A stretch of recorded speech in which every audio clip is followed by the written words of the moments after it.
Êxodo, capítulo de número 17. Na semana passada, nós vimos o povo em Refidim. Quando eles chegam a esse lugar, eles murmuram porque lhes falta água, eles reclamam e Moisés, ao invés de se juntar ao espírito de murmuração do povo, ele ora ao Senhor para que Deus envie água. Deus envia então Moisés e alguns anciãos até a rocha em Horebe, e ali é ordenado que ele bata nessa rocha e dela flua água para todo o povo. Nós vimos que isso é um símbolo daquilo que o próprio Cristo vem dizer sobre si mesmo, que ele é a água da vida que jorra para todo aquele que tem sede. E o apóstolo Paulo, em 1 Coríntios, faz uma analogia desse mesmo texto, dizendo que Cristo é a rocha que foi ferida pelos nossos pecados, e dele jorra água para que o seu povo nunca mais tenha sede. Então a gente abordou esse início de Êxodo 17, mas agora a gente vai ver a partir do versículo de número 8 ao 16. Êxodo, capítulo 17, do versículo 8 ao 16, diz assim: Então vieram os amalequitas e atacaram Israel em Refidim. Com isso, Moisés ordenou a Josué: Escolha alguns homens e vai lutar contra os amalequitas. Amanhã eu estarei no alto do monte e o bordão de Deus estará na minha mão. Josué fez como Moisés lhe havia ordenado e lutou contra os amalequitas. Porém, Moisés, Arão e Hur subiram para o alto do monte. Quando Moisés levantava a mão, Israel vencia.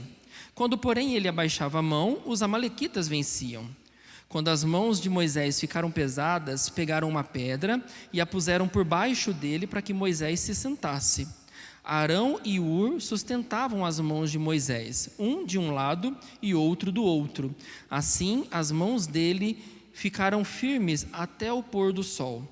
E Josué destruiu os amalequitas a fio de espada.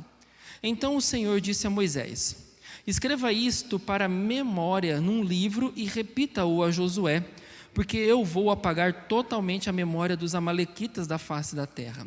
E Moisés edificou um altar e lhe deu o nome de O Senhor é a minha bandeira. E disse: Porque o Senhor jurou, haverá guerra do Senhor contra os amalequitas de geração em geração. Antes de nós abordarmos o texto, porque o entendimento dele é muito simples, numa leitura básica do texto a gente compreende o que está acontecendo. Mas aqui envolve algo muito além, que começa, na verdade, lá em Gênesis capítulo 3, versículo 15, que é o texto conhecido da queda, onde Deus dá o ultimato à serpente e a Adão e Eva, e é onde nós encontramos aquilo que a teologia chama de proto-evangelho, ou seja, ali nós temos já uma semente do evangelho começando a germinar, que é quando Deus diz aquelas palavras. Gênesis 3, versículo de número 15. Convido você para esse texto.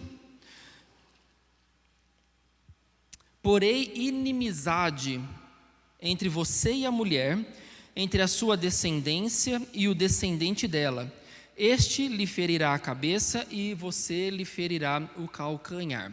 Obviamente, para Adão e Eva, essa fala podia ser incompreensível até o momento, porque eles não tinham noção do que estava por vir.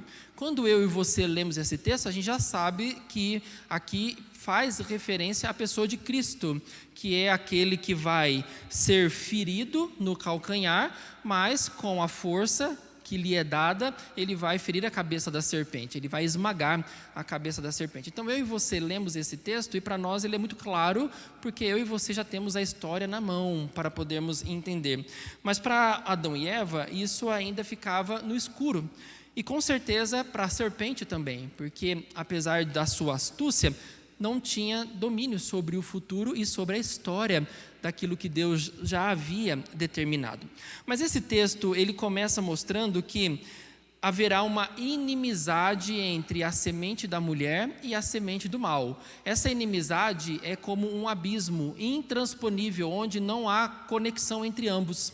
Não é possível, por exemplo, o contato entre luz e trevas. entre bem e mal. Existe um abismo entre esses dois. E quando Deus diz para Adão e Eva que Ele colocará inimizade entre a semente da mulher e a semente do mal, Ele está dizendo: vocês não vão ser parecidos em nada. Vocês não vão ter qualquer maneira de conviver juntas. Vocês vão viver separadas por um abismo que o próprio Deus colocou. Mas, além disso, o texto fala sobre duas descendências: a descendência da mulher e a descendência da serpente. Então a gente entende, à medida que a gente vai lendo a Bíblia, que de fato isso acontece. Existe a descendência que vem da mulher, de fato, descendência de Eva, e existe a descendência do mal, a descendência da serpente. E isso começa a ficar muito claro quando você vai para Gênesis 4. Em Gênesis 4 nós temos a narrativa de Caim e Abel. E quando você vai lendo, você percebe duas descendências, apesar de ambas terem saído da mesma fonte, que é a mulher. Nós temos o relato de Caim e Abel, e você sabe que Abel foi aquele que adorou ao Senhor e ofereceu uma oferta agradável ao Senhor. E Caim, por sua vez, também ofereceu uma oferta, mas essa oferta foi desagradável ao Senhor. E Caim, porque não teve a sua oferta aceita, ele ficou irritado, ele fechou a cara e ele manipulou o mal quando ele assassinou o seu irmão.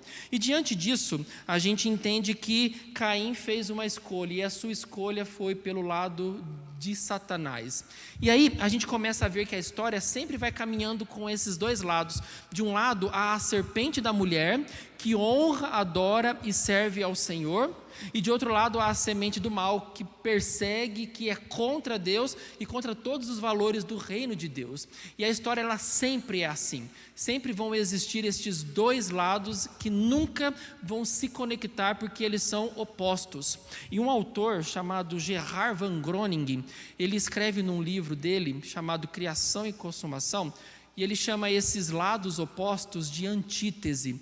E ele escreve assim, Deus não criou um cosmos separado para crentes, nem dividiu o cosmos geograficamente ou materialmente em duas metades distintas. O que ele está dizendo?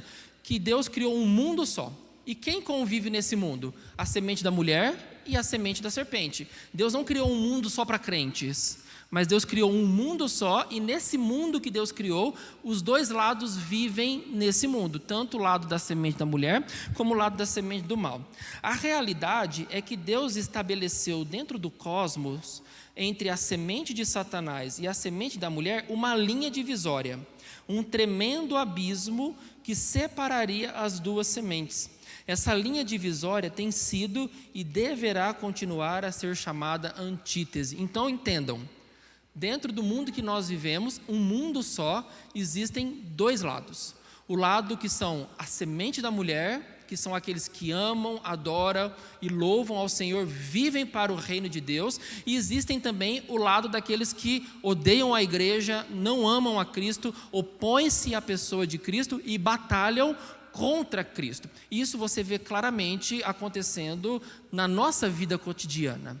Existem sim, de um lado, aqueles que amam a Deus, e de outro lado, aqueles que não amam a Deus. E esses dois grupos, eles vivem no mesmo mundo, mas não há trégua entre eles, porque são opostos. E isso começou onde? Em Gênesis 3,15, quando Deus disse para a serpente e para a mulher: vocês vão viver em inimizade.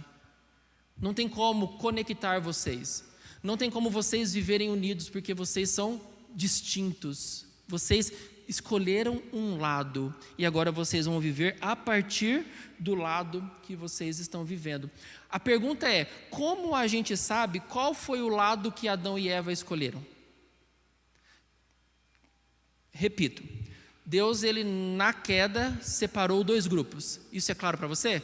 Gênesis 3,15 deixa isso claro. Eu vou colocar inimizade entre vocês, entre a descendência da mulher e entre a descendência da serpente. Então Deus já colocou ali uma linha que divide esses dois grupos, ok?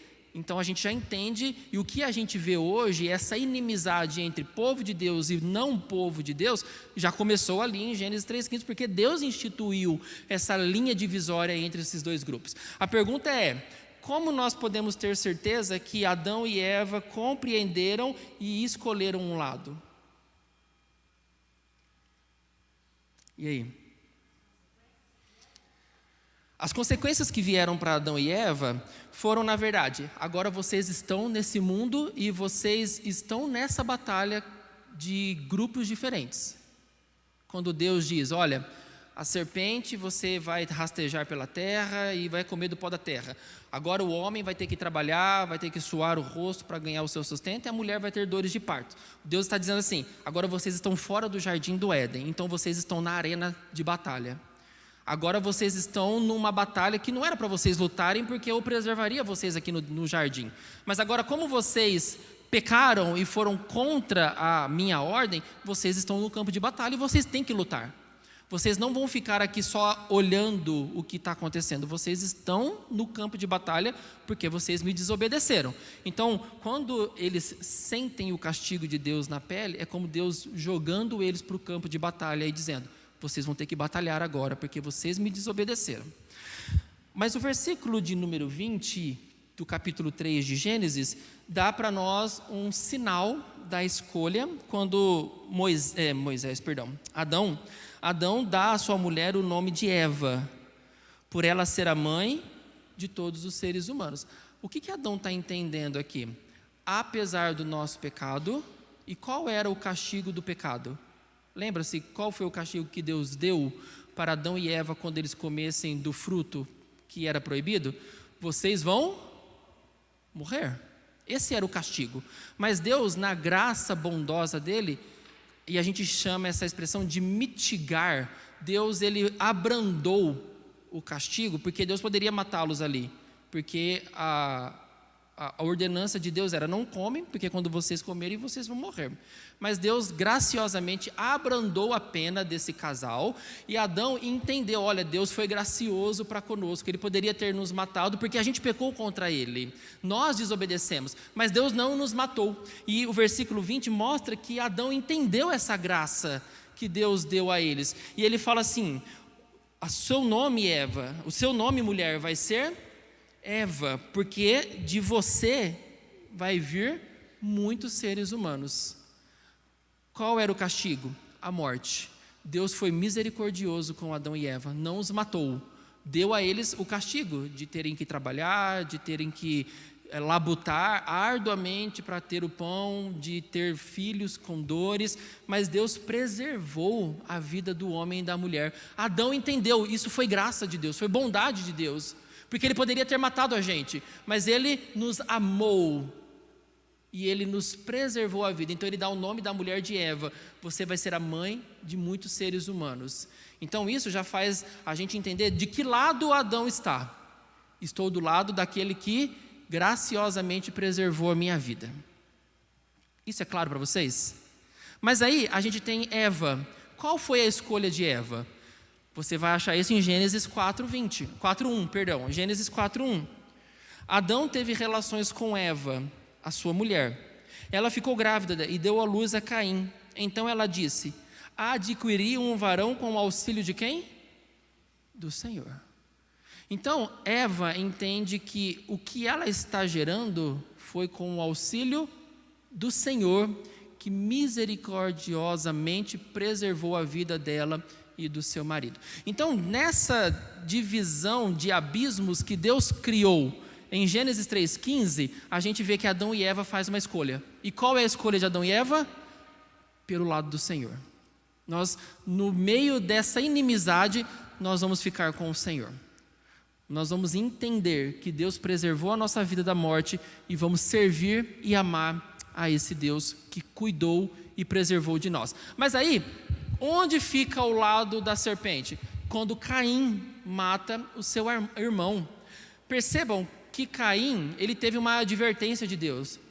Presta atenção no que você está fazendo, porque o pecado é como um animal que fica à espreita, pronto para agarrar a sua vítima. Deus não deu uma oportunidade para Caim se redimir, mas Caim, ele optou pelo lado da serpente, e ele matou o seu irmão. E a partir disso, a gente consegue ver de maneira muito clara que existe um abismo entre estes dois grupos. Existe uma divisão, a semente da mulher e a semente da serpente.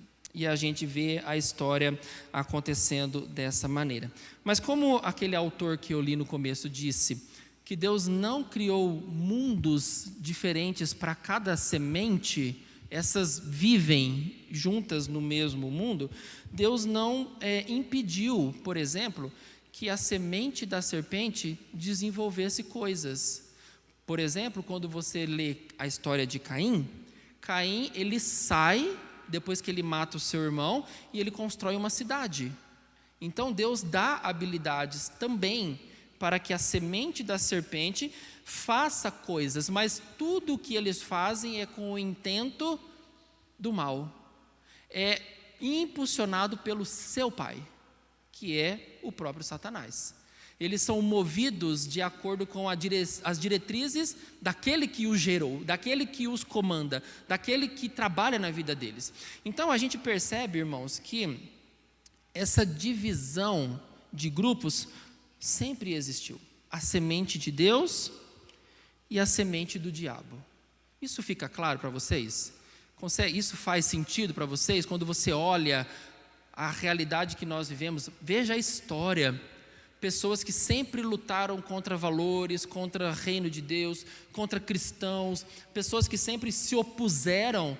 Claramente nós podemos olhar para elas e falar: isso é semente do diabo, que sempre vai batalhar contra os valores e os reinos, e o reino de Deus. E de um lado a gente sempre vai achar gente que adora a Deus, que serve a Deus, que caminha com Deus, que vive para louvor do nome de Deus. Esses grupos, eles podem se unir? Não, porque Deus fez um abismo entre eles, que não tem conexão. Apesar de vivermos no mesmo mundo, a gente não vive conectados, porque não faz sentido os estilos de vida. Não fazem sentido a maneira como vivem e a maneira como a gente vive. Mas sabe o que é belo nisso aqui? Que Deus ainda faz com que os seus filhos preguem para que estes filhos do diabo ouçam. E muitos podem ser convertidos a Cristo. Muitos podem ouvir a palavra de Cristo, se arrepender e tornar-se do lado de Cristo. Mas isso aí a gente deixa para um outro momento, que aí nós fugiríamos totalmente da nossa lição. E por que eu fiz essa abordagem? Porque nós estamos falando de amalequitas. Não é isso que o texto fala? De uma guerra que existe entre o povo que saiu do Egito e esse povo chamado amalequita.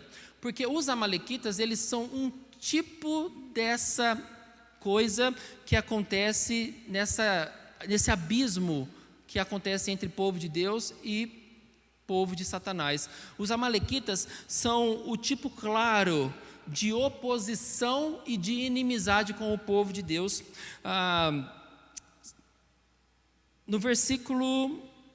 Em Deuteronômio, por favor, Deuteronômio 25,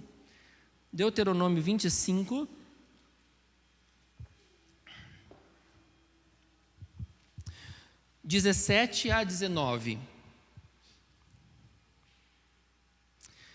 Deuteronômio 25, de 17 a 19.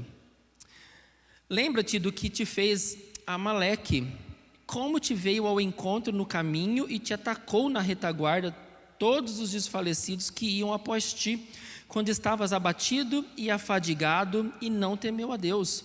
Quando, pois, o Senhor teu Deus te houver dado sossego de todos os teus inimigos em redor, na terra que o Senhor teu Deus te dá por herança para possuíres, apagarás a memória de Amaleque debaixo do céu.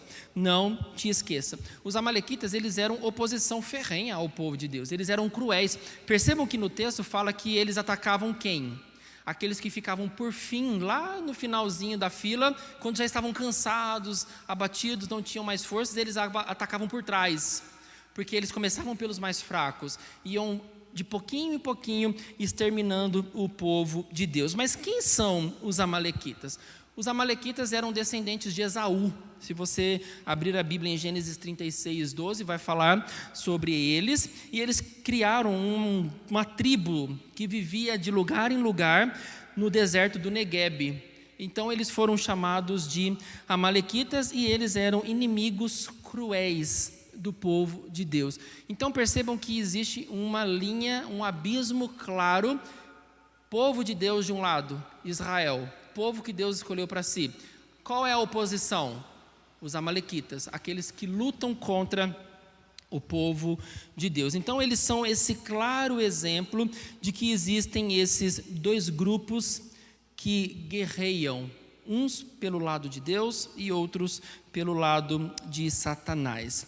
Mas aí a gente entrando para o texto de Êxodo, capítulo de número 17, a gente consegue tirar algumas lições preciosas para nós. Versículo 8 diz que eles são atacados em Refidim pelos os amalequitas. Versículos 9 e 10. Com isso Moisés ordenou a Josué: escolha alguns homens e vai lutar contra os amalequitas. Amanhã eu estarei no alto do monte e o bordão de Deus estará na minha mão. Josué fez como Moisés lhes havia ordenado e lutou contra os amalequitas. Porém, Moisés, Arão e Hur subiram para o alto do monte. Então a gente começa a ver que essa batalha entre esses dois grupos, ela é inevitável. Como existe um abismo que não conecta esses grupos em nada, a batalha se faz necessária. E percebam que Moisés fala isso para Josué. Josué, você vai ter que lutar contra eles.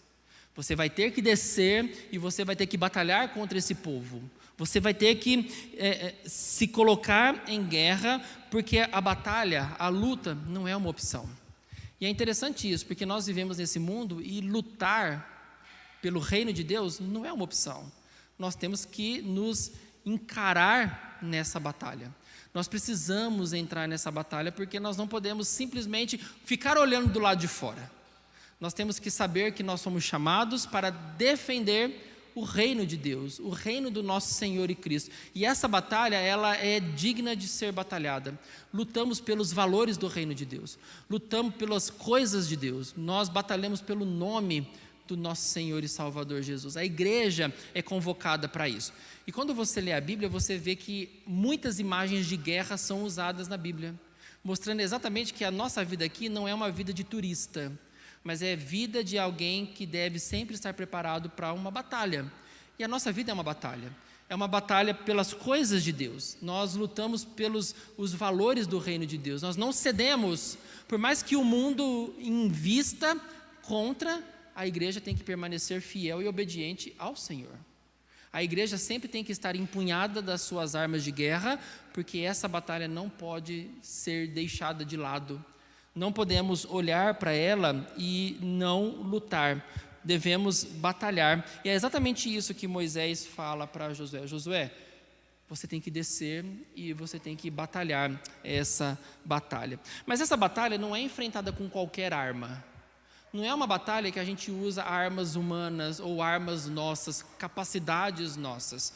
O texto continua no versículo 11, dizendo que quando Moisés levantava a mão, Israel vencia. Quando, porém, ele abaixava a mão, os amalequitas venciam. Percebam que nós estamos falando de uma batalha que, apesar de Josué ter levado o exército para batalhar com armas, existia uma batalha maior acontecendo que era invisível para o povo. 2 Coríntios 10, versículos 3 a 5. 2 Coríntios 10, versículos 3 a 5, diz assim: porque embora andando na carne, não militamos segundo a carne, porque as armas da nossa milícia não são carnais, e sim poderosas em Deus para destruir fortalezas, anulando nós sofismas e toda altivez que se levante contra o conhecimento de Deus, e levando cativo todo pensamento à obediência de Cristo. Olha o que Paulo está dizendo para nós. Estamos numa guerra? Sim. Mas quais são as nossas armas? As nossas armas não são carnais, mas elas são poderosas em Deus para destruir fortalezas. Então, além de nós termos que lutar nesse mundo pela fé cristã, além de nós termos que empunhar armas para pelejar pelo reino de Deus, nós enfrentamos uma luta ainda maior, que é uma luta espiritual. E com essa luta espiritual, ou contra essa luta espiritual, não conseguimos usar armas humanas. Não conseguimos, como Paulo fala, usar armas carnais, mas usamos armas espirituais, que são elas que destroem fortalezas. Isso nos faz lembrar do texto de Efésios, capítulo 6, quando Paulo fala da armadura de Deus. E Paulo, ele vem dizendo para nós nos vestirmos com a couraça, com o sapato, empunharmos o escudo. E Paulo, ele vai dizendo isso para nós, como povo de Deus, que nessa batalha, as armas que nós usamos são armas que o próprio Deus nos dá. Se você estava na semana passada no culto da noite, ou você assistiu, nós falamos sobre isso. E das 6 armas que Paulo fala para nós usarmos nessa batalha, 5 são armas de defesa. E uma só é a arma de batalha, que é a espada da palavra de Deus. E perceba que a espada nem é sobre nós. A espada que a gente usa para guerrear é sobre quem é Deus. Então, o que nós usamos para guerrear contra o mal? A palavra de Deus. Porque a palavra de Deus é poderosa para vencer o mal. Somente a arma vinda de Deus é poderosa para guerrear contra o mal. De todas os outros armamentos que a gente usa, é tudo para defesa. Tudo é para a gente se defender. E o que isso quer nos ensinar? Que a nossa defesa é se manter fiel e obediente ao Senhor e resistir bravamente pelo Senhor. Isso nos ensina que o cristão, ele é a resistência em nome do Senhor. A gente olha e vê muitas igrejas ao redor do mundo cedendo ao mundo.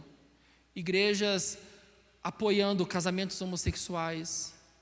Igrejas apoiando todo tipo de coisas más do mundo, trazendo o mundo para dentro da igreja. Igrejas não guardando os seus valores cristãos, mas escancarando-se para o mundo. O que isso mostra para mim e para você? Que deixou de usar as armas de Deus, deixou de lutar pelas coisas de Deus para poder ser igual ao mundo. E a igreja não pode ceder, a igreja tem que resistir a esses ataques. Porque a semente do mal continua em ação. Ele continua agindo contra o povo de Deus. Continua investindo contra a minha vida e contra a sua vida. Os amalequitas ainda existem, aqueles que se opõem a tudo que é Deus. Eles ainda estão aí, batalhando contra nós. Por isso, além de eles terem que sair para a batalha, eles têm que entender que existe uma batalha ainda maior entre a semente de Deus e a semente do diabo. Versículo 12, quando as mãos de Moisés ficaram pesadas, colocaram uma pedra e ele sentou nessa pedra. Arão e Hur sustentavam as mãos de Moisés, um de um lado e o outro do outro. Assim as mãos dele ficaram firmes até o pôr do sol. Percebam que enquanto a guerra estava acontecendo ali embaixo, havia Moisés intercedendo pelo povo. Moisés estava no monte com os braços levantados em atitude de oração, clamando ao Senhor por aquela batalha. Então isso mostra que essa batalha espiritual, ela é vencida de uma maneira, através da oração. E Moisés, ele está nos ensinando isso, que enquanto o povo estava lá na batalha, ele estava guerreando em oração diante do Senhor. E toda vez que as mãos de Moisés abaixava, o povo perdia, começava a perder. A mão dele era levantada, o povo começava a vencer a batalha. E não é assim que acontece comigo e com você? Quando a gente esfria na fé e na oração, a gente não se sente como um derrotado. A gente se sente enfraquecido para lutar as batalhas dessa vida. A gente começa a ceder para os prazeres desse mundo. A gente começa a ficar fraco na nossa devoção, a gente fica fraco na oração, na leitura da Bíblia, na comunhão. A gente se torna mais parecido com a semente do mal do que com a semente de Deus. Então Moisés ele vem para nos ensinar que as nossas mãos devem ficar levantadas. As nossas mãos devem sempre estar erguidas nessa batalha, porque o Senhor luta por nós também. O Senhor guerreia a nossa batalha. Mas às vezes as nossas mãos ficam enfraquecidas. E o que a gente precisa? A gente precisa da igreja, que é o lugar onde pessoas vão ajudar você a ficar com a mão de pé. É o lugar onde nós vamos encontrar pessoas que vão ser suporte para que a gente não fique com as mãos abaixadas.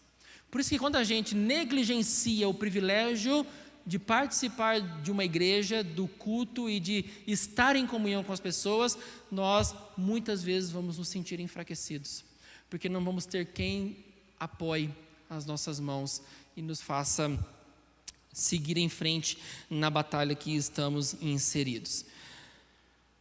Versículo 13, e Josué destruiu os amalequitas a fio de espada. Versículo 14, então o Senhor disse a Moisés, escreva isto para memória num livro e repita-o a Josué, porque eu vou apagar totalmente a memória dos amalequitas da face da terra. E Moisés edificou um altar e lhe deu o nome, o Senhor é a minha bandeira. Interessante o contraste que acontece aqui, porque Deus, diante do que acontece, Ele manda erigir uma memória, para que o povo sempre se lembrasse de que o Senhor preservou o seu povo naquela batalha. Enquanto Moisés estendia a mão e orava a Deus, o povo vencia. Então Deus diz, faça isso virar uma memória, para que o povo nunca se esqueça de que o Senhor batalhou com vocês. Isso se contrapõe ao quê? Ao versículo de número 7 do capítulo 17.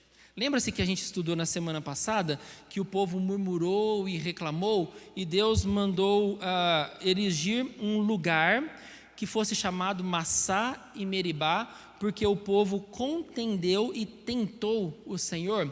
Aqui nós temos o memorial da vergonha, o memorial que o povo sempre se lembraria, nós tentamos o Senhor. Nós não cremos que Deus podia nos dar água, nós desobedecemos ao Senhor, nós abrimos a boca para falar contra o Senhor. Isso ficou como um memorial de vergonha. Mas agora Deus fala, agora você vai erigir um memorial, não de vergonha mais, mas um memorial de vitória. Enquanto o povo busca o Senhor lhes dá vitória. Legal isso, né? A gente vê como Deus, Ele manda a gente ter os nossos memoriais de vergonha, que são aqueles memoriais que você se lembra e você abaixa a cabeça e pensa, eu não confiei no Senhor. Olha, naquela situação eu não criei na provisão de Deus. Eu não achei que Deus me socorreria. Isso são os nossos memoriais de vergonha. Mas em meio aos memoriais de vergonha, Deus também manda levantar memoriais de louvor e adoração a Ele. Quando aqueles momentos que você estava enfraquecido, você orou, você creu e Deus fez. E Deus realizou e você viu Deus batalhando por você. E Ele manda levantar isso e guardar num livro. Interessante que o texto fala, e repita-o a Josué. Por quê? Josué estava onde enquanto Moisés estava lá com os braços levantados? Ele estava guerreando. Pode ser que Josué nem sabia o que estava acontecendo, não é? Josué estava ocupado lá lutando com os amalequitas, e você sabe que numa guerra, se você olhar para o lado, você já vai levar uma facada, vai levar uma espadada. Então, qual é a atenção daquele que está lutando? Total. Ele não tem tempo para olhar para outros lugares. Ele não tem tempo para poder fazer outras coisas, senão prestar atenção na guerra.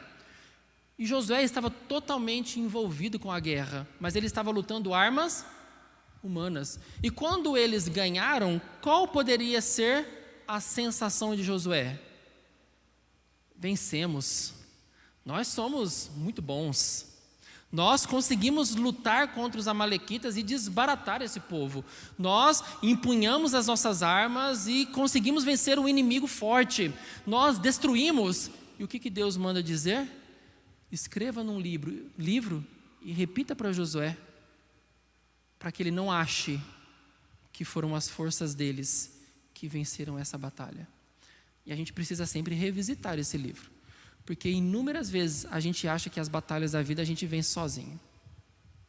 Muitas vezes a gente acha que consegue lutar com as nossas próprias armas, que a gente tem força bastante para vencer na vida, para conquistar coisas, para derrotar os inimigos. A gente acha que consegue fazer isso, mas aí a gente olha e volta e lê: o Senhor é quem luta por nós.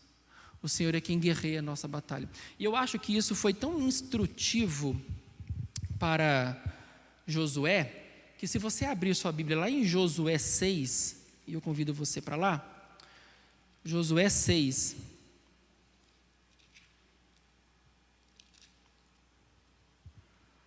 E eu quero fazer questão, apesar de ser um texto um pouco extenso, mas para você entender como faz sentido o que Deus está ordenando para Moisés quando ele diz: escreve isso como memória num livro e repete para Josué, para que ele entenda o que aconteceu lá embaixo.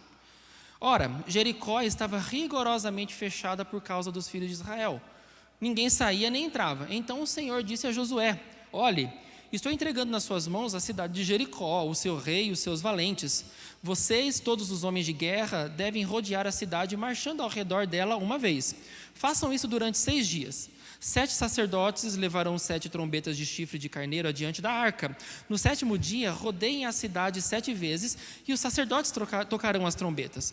Quando eles tocarem longamente a trombeta de chifre de carneiro e vocês ouvirem o som dela, todo o povo gritará bem alto. A muralha da cidade cairá e o povo subirá nela, cada qual em frente de si. O que Deus está dizendo para eles fazerem aqui nessa luta contra Jericó? Olha, preparem as espadas, os escudos e as armas, porque vocês vão lutar contra Jericó. Não, Deus está simplesmente dizendo: reúna o povo, pegue cornetas e rodeiem a cidade e andem ao redor dela. Durante 6 dias, uma volta. No 7º dia, 7 voltas. Completado isso, vocês vão tocar as trombetas e vão gritar. Não parece assim uma estratégia de guerra difícil de acreditar que vai dar certo? Eu vou ganhar do inimigo gritando, tipo aquela coisa assim, vou ganhar no grito. Não é, você fala assim, mas isso não funciona. Mas olha, o texto continua. Então Josué, filho de Num, chamou os sacerdotes e disse: levem a arca da aliança e 7 sacerdotes, levem 7 trombetas de chifre de carneiro diante da arca do Senhor. E disse ao povo: avancem e rodeiem a cidade, e quem estiver armado passe diante da arca do Senhor. E assim foi que, como Josué havia falado ao povo, os 7 sacerdotes, com as 7 trombetas de chifre de carneiro diante do Senhor, passaram e tocaram as trombetas, e a arca da aliança do Senhor os seguia. Os homens armados iam adiante dos sacerdotes, que tocavam as trombetas. A retaguarda seguia após a arca, e as trombetas soavam continuamente. Mas Josué tinha dado ordens ao povo, dizendo: não gritem, nem façam ouvir a sua voz. Não digam uma palavra sequer, até o dia em que eu disser: gritem. Então vocês gritarão. Assim Josué fez a arca do Senhor rodear a cidade, contornando-a uma vez. Depois voltaram a Arraial e ali pernoitaram. Josué se levantou de madrugada e os sacerdotes levaram de novo a arca do Senhor. Os 7 sacerdotes que levavam as 7 trombetas de chifre de carneiro diante da arca do Senhor iam tocando continuamente. Os homens armados iam adiante deles e a retaguarda seguia após a arca do Senhor, enquanto as trombetas soavam continuamente. No 2º dia, rodearam outra vez a cidade e voltaram para o arraial, e assim fizeram durante 6 dias. No 7º dia, madrugaram ao romper da manhã, e da mesma maneira rodearam a cidade 7 vezes. Somente naquele dia rodearam a cidade 7 vezes. E aconteceu que na 7ª vez, quando os sacerdotes tocavam as trombetas, Josué disse ao povo: gritem, porque o Senhor está entregando a cidade a vocês. Porém a cidade será condenada, ela e tudo que nela houver. Somente ficará viva Raabe, a prostituta, e todos os que estiverem com ela em casa, porque escondeu os mensageiros que enviamos. Quanto a vocês, cuidem para não ficar com nenhuma das coisas condenadas, para não acontecer que depois de as terem condenado, vocês a tomem para si. Neste caso, tornariam maldito o arraial de Israel e trariam confusão a ele. Porém, toda a prata, ouro e utensílios de bronze e de ferro são consagradas ao Senhor e irão para o seu tesouro. Assim o povo gritou, e os sacerdotes tocaram as trombetas. Ao ouvir o som da trombeta, o povo gritou com toda a força, as muralhas ruíram e o povo subiu à cidade, cada qual em frente de si, e a tomaram. Destruíram totalmente a fio da espada tudo o que havia na cidade, tanto homens como mulheres, tanto jovens como velhos, também bois, ovelhas e jumentos. Por que foi necessário repetir para Josué o que aconteceu lá na luta contra os amalequitas? Para que ele soubesse que ele dependia da ação de Deus. Se ele não soubesse isso, acha que ele lidaria bem com isso? Vocês simplesmente vão rodear a cidade, vão tocar trombeta e no 7º dia vocês vão gritar e Deus vai destruir as muralhas de Jericó para vocês entrarem? Com certeza não, ele ia achar isso algo fora do comum. Não faria sentido. Mas porque ele ouviu que na luta contra os amalequitas o Senhor estava com eles, isso fez ele entender que a batalha é do Senhor. E quando eles estão rodeando as muralhas de Jericó, a arca estava com ele. O que era a arca para o povo? A presença de Deus está entre nós. Então, porque Deus está entre o seu povo, nós vamos vencer. Então Deus manda fazer essa memória num livro, repetir para Josué, porque ele vai apagar a memória dos amalequitas da face da terra. Moisés edificou um altar e lhe deu o nome de o Senhor é a minha bandeira, ou como na expressão hebraica, Jeová Nissi. E sabe o que isso significa? Lembra quando você assiste aqueles filmes de época e aquelas guerras aconteciam? Quando eles venciam, eles entravam na cidade marchando com as tropas e eles levantavam a bandeira e eles seguiam aquela bandeira como dizendo: aqui está o povo que venceu, essa é a nossa bandeira, isso aqui é o que nós representamos, isso aqui fala sobre o nosso povo, isso aqui é o nosso reino. Então, quando Deus manda eles fazerem isso e eles erigem uma bandeira e diz: o Senhor é a minha bandeira, eles estão reconhecendo que essa vitória é do Senhor e eles seguem o Senhor, porque o Senhor é aquele que luta pelo seu povo. E é exatamente isso que a gente faz hoje. A bandeira do Senhor está hasteada e o povo do Senhor segue essa bandeira. O Senhor é a nossa bandeira, o Senhor é a nossa luta, o Senhor é o que vence as nossas batalhas. E isso é tudo para que fique gravado na memória do povo quem lutou por eles, quem batalhou por eles. Mas percebam, no versículo 16, e disse: porque o Senhor jurou, haverá guerra do Senhor contra os amalequitas de geração em geração. Não é exatamente isso que acontece entre a semente de Deus e a semente do diabo? A luta, ela continua acontecendo. A luta ainda está sendo travada, ainda há batalhas para serem disputadas, porque isso só vai terminar na volta do Senhor Jesus. Enquanto nós estivermos aqui, a igreja estiver no mundo, sempre vai haver luta espiritual contra as forças malignas. Satanás não vai desistir até que Cristo volte. Sempre a igreja vai estar colocada na frente de batalha. A igreja sempre vai ter motivo para lutar. Então a gente não pode ficar achando que não estamos mais em batalha, que não estamos mais em guerra. Mas percebam pelo texto, vocês vão lutar de geração em geração. E os amalequitas sempre foram uma pedra no sapato do povo. Eles sempre tiveram que lutar contra os amalequitas. Sempre houve guerra com esse povo, porque esse povo era contra o povo de Deus, era povo contra Deus. Se eu não me engano, é em 1 Samuel, capítulo 15. Deixa eu só confirmar para não falar do que não sei com certeza. 1 Samuel, capítulo 15. Só confirmar que é aqui mesmo.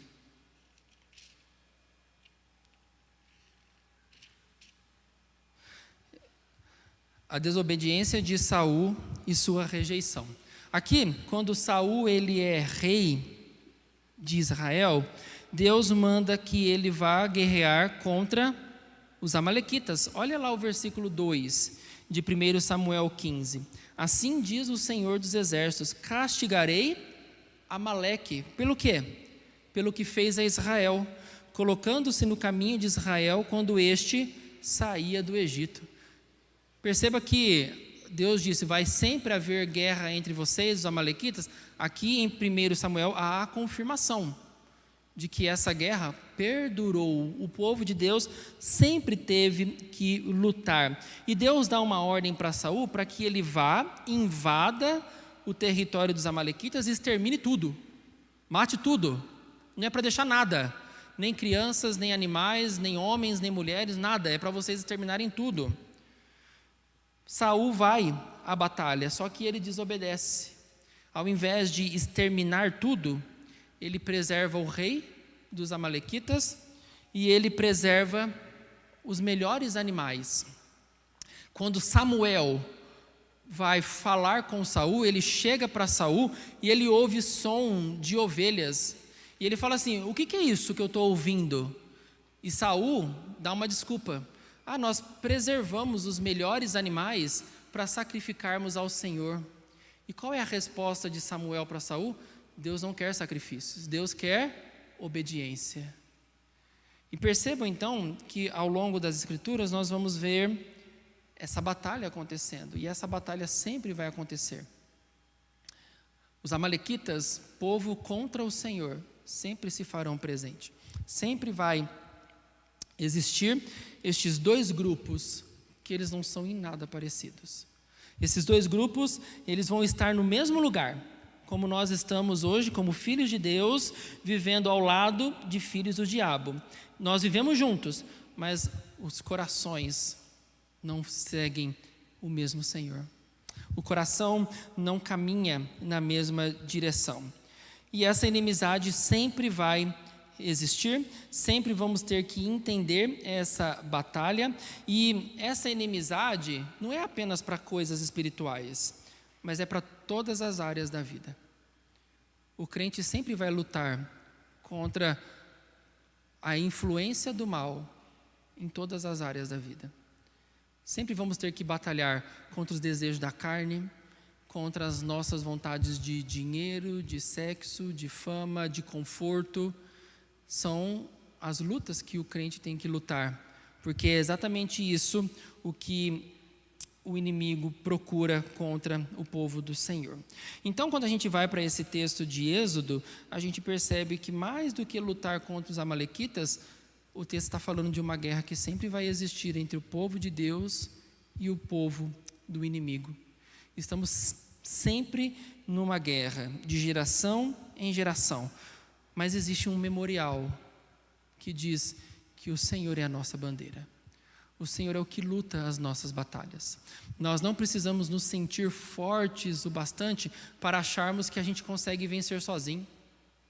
E às vezes a gente quer lutar essa batalha com as nossas próprias forças e capacidades. Mas em nome de Jesus, somos convidados a entender que essa batalha é lutada com armas espirituais. E quando a gente olha para Moisés levantando as mãos e orando, que essa seja também a nossa atitude em meio a essa batalha. Levantar as mãos, orar e crer que o Senhor está dirigindo a nossa vida. Que nessa batalha, o Senhor já é o vencedor.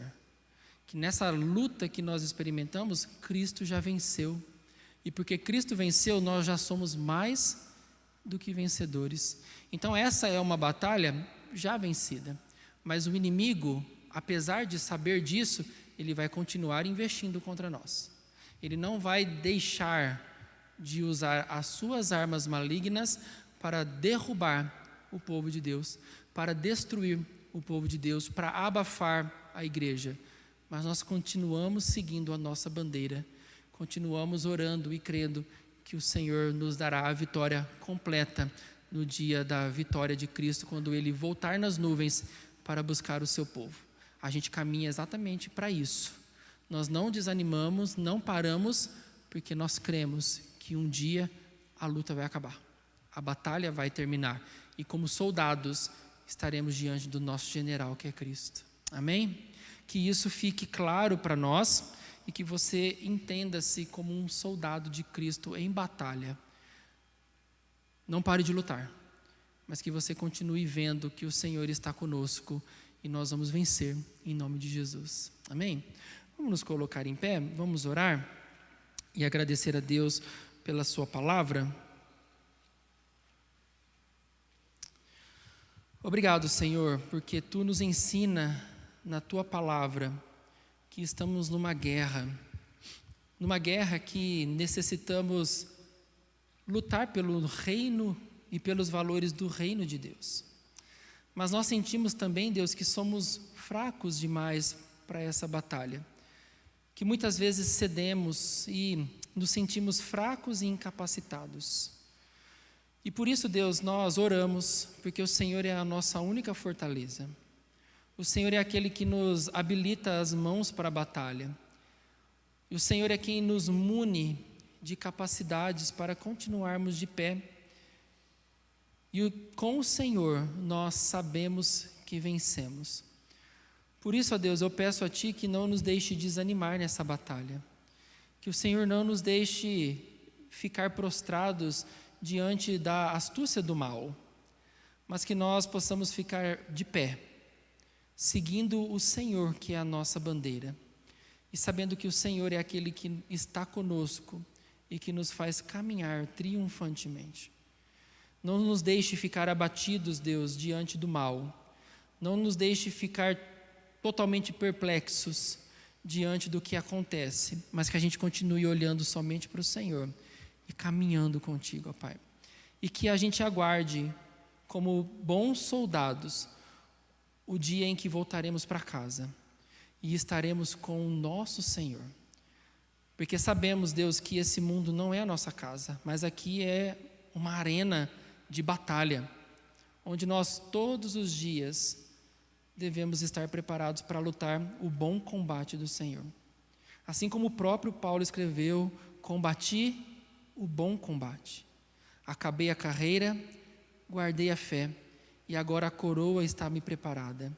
Que nós, ó Deus, também entendamos assim, que nós estamos nesse combate, mas que vai chegar o momento em que nós vamos descansar, e da própria mão de Cristo receberemos a coroa da vida na eternidade.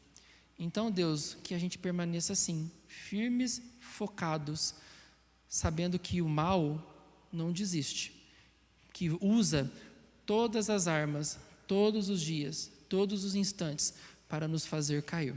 Mas o Senhor é a nossa força, o Senhor é a nossa bandeira, e nós seguimos somente ao Senhor. Pai, que o Senhor abençoe o nosso domingo, que o Senhor sustente as nossas vidas, e que o Senhor nos traga para o culto da noite, para mais um tempo de adoração e louvor ao seu nome junto com o povo. Eu te oro e agradeço em nome de Jesus. Amém.